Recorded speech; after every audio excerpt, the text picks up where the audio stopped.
सबको जय मसीह की मेरे प्रियो। आज हम देखते हैं इसमें मत्ती रची सुसमाचार उसका 12 अध्याय 43 पद से 45 पद। जब अशुद्ध आत्मा मनुष्य में से निकल जाती है तो सूखी जगहों में विश्राम ढूंढती फिरती है और पाती नहीं।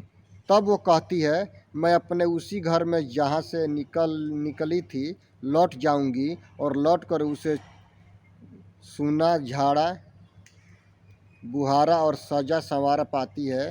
तब वो जाकर अपने से और बुरी 7 दुष्ट आत्माओं को अपने साथ ले आती है और उसमें बैठकर वहाँ वास करती है, और उस मनुष्य की पिछली दशा पहले से भी बुरी हो जाती है। इस युग के लोगों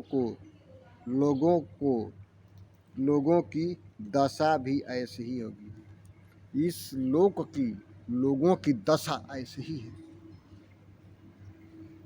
वो यीशु मसीह के राज्य में आ गए, पिता पुत्र पवित्र आत्मा के नाम से बपतिस्मा लिए, और अपने दिल में वचनों से और प्रार्थना से नहीं भरे तो दुष्ट आत्मा काम करेगी।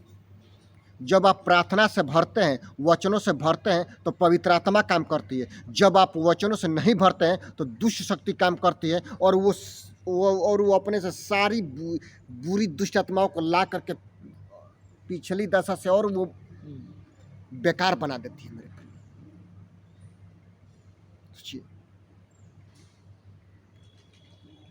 इसलिए जब आप परमेश्वर के राज्य में आते हैं तो आपको नशा करने की जरूरत नहीं है, क्योंकि हमारा यीशु नशा नहीं करता। किसी को गलत देखने की जरूरत नहीं है, क्योंकि हमारा यीशु गलत नहीं देखता। पक्षपात करने की जरूरत नहीं है, क्योंकि हमारा यीशु पक्षपात नहीं करता। जिस नाप से आप नापे जाएंगे उसी नाप से प्रभु यीशु आपके लिए नापेगा। इसमें हम कहते हैं कि अधूरे सुधार से विपत्ति, अधूरा सुधार नरक के जाने का रास्ता है। अधूरा ज्ञान नरक के कुंड में घुसने का रास्ता है, अग्नि के झील में। इसीलिए झोला छाप पास्टरों, अपने आप को सुधारो और परमेश्वर के राज में आओ। पैसा कमाने के लिए डमरू तमड़ी बजाने चालू कर दिए हो, परमेश्वर लेखा लेगा। वचन को ऐसे सिखाओ मानो कि स्वर्ग का परमेश्वर अपने पवित्र आत्मा के सामर्थ्य से अधिकार के साथ बोलता है। वो है यीशु का अधिकार, पवित्र आत्मा का सामर्थ्य है। मेरे प्रिय, इसीलिए more prayer more power, less prayer less power, no prayer no power. आपको पावर चाहिए तो यीशु के पास आने की जरूरत है, और वचन का ज्ञान होना बहुत जरूरी है, और प्रार्थना का होना बहुत जरूरी है। घुटनों के बल पर जब आप प्रार्थना करते हैं और वचन पढ़ते हैं तो आप अधूरे नहीं होते हैं, आपका जीवन बदल जाता है। एक आयत हम पढ़ लेंगे।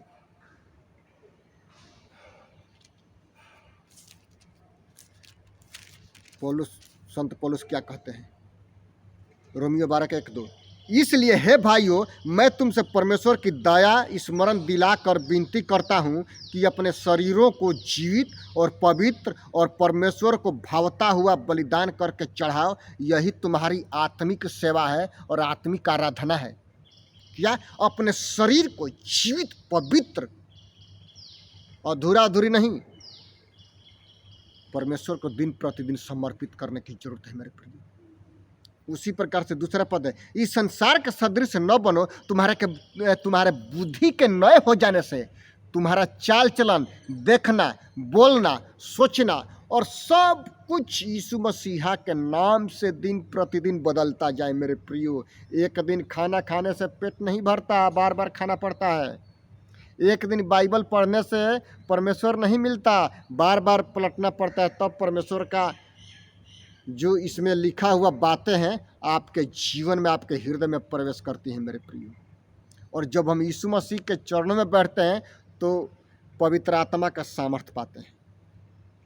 ये नहीं है कि एक दिन प्रार्थना कर लिए तो बहुत हो गया, नहीं, बहुत हमने पहाड़ों काट दिया, नहीं।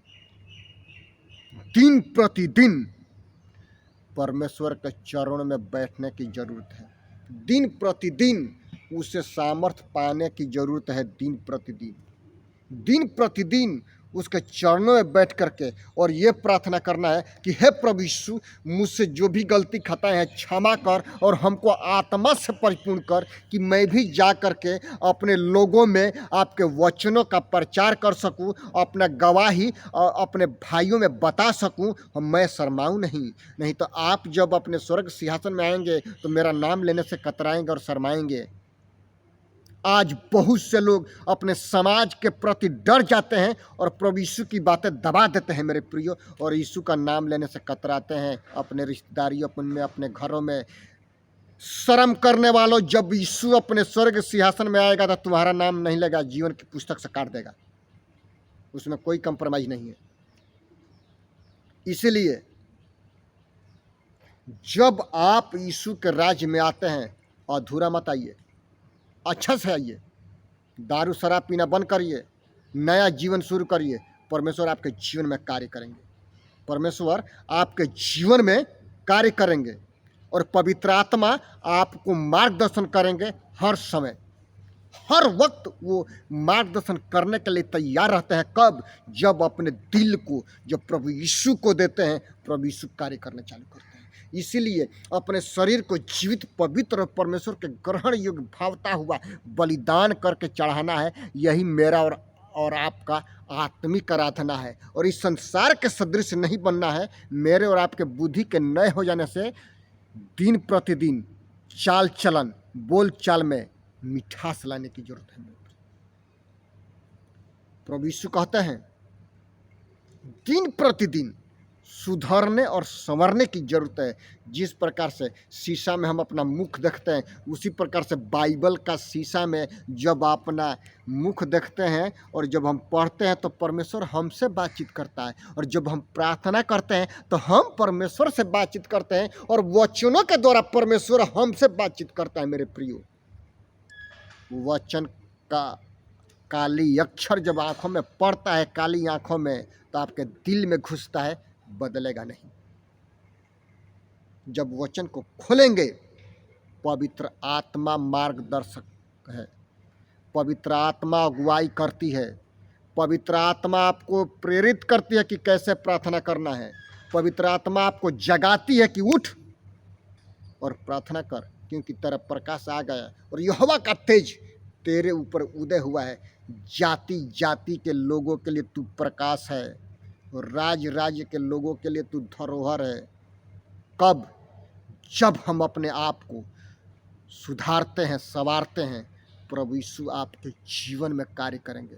प्रभु यीशु आपके जीवन में काम करना चालू कर दिया है। अपने अपने मनों को सुधारिए, यीशु के पास लेकर के आइए और अपने पापों से क्षमा मांगिए। प्रभु यीशु आपको आशीष देंगे मेरे प्रियो।